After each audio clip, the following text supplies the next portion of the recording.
బాల కార్మికులు లేని సమాజ స్థాపనకు ప్రతి ఒక్కరూ పాటుపడాలని, బాలలను పనిలో పెట్టుకుంటే బాల కార్మిక నిషేధ చట్ట ప్రకారం చర్యలతో పాటు శిక్షలు ఉంటాయని కర్నూలు జిల్లా బాలల పరిరక్షణ అధికారి టి శారద తెలిపారు.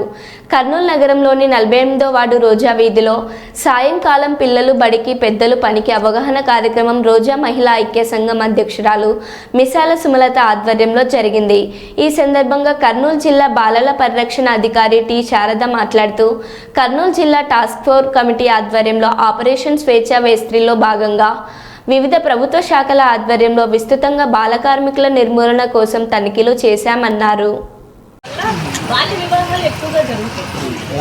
పిల్లలకి వయసు వచ్చిన పిల్ల ఎదిగింది అనగానే సెక్యూరిటీ లేక పేరెంట్స్ పెళ్లి చేసేస్తున్నారు. అలాంటివి మన జిల్లా 3వ స్థానంలో ఉంది. ఎందుకు? ఈ వలసలు ఎక్కువగా పనులు లేకపోవటం వల్ల బాల కార్మికులు అయిపోతున్నారు పిల్లలు తల్లిదండ్రులతో పాటు. ఇలాంటి బాల కార్మిక వ్యవస్థని మనం నిర్మూలించాలంటే ఇలా చిన్న చిన్న మీటింగ్స్ మనం కండక్ట్ చేసుకున్న వల్ల మనకి తెలియకపోయినా మన ఇంట్లో పిల్లల్ని మనం పంపించుకుంటున్నాం, మనకి తెలియకుండా మన చుట్టుపక్కల ఉన్నారు. ఇది 3 సంవత్సరాలు ఇస్తాము, 18 సంవత్సరాలు లేదండి.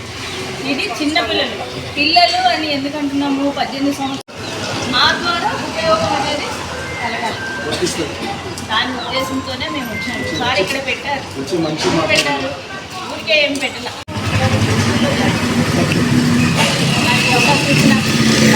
కుటుంబ పరిస్థితులు, మీ ఆర్థిక ఇబ్బందుల వల్ల పిల్లల్ని చదివే వయసులో వాళ్ళని చదివించకుండా పనుల్లో పెట్టుకుంటే ఈ చట్టాలు అనేటివి చాలా ఇబ్బందికరంగా ఉంటాయి. కాబట్టి మీ పెద్దవాళ్ళు మీరు పనులు చేసుకుంటున్నారు, మీ పిల్లల్ని చదివించాలనే ఉద్దేశంతోనే ఈరోజు ఈ సమావేశం ఏర్పాటు చేయడం జరిగింది.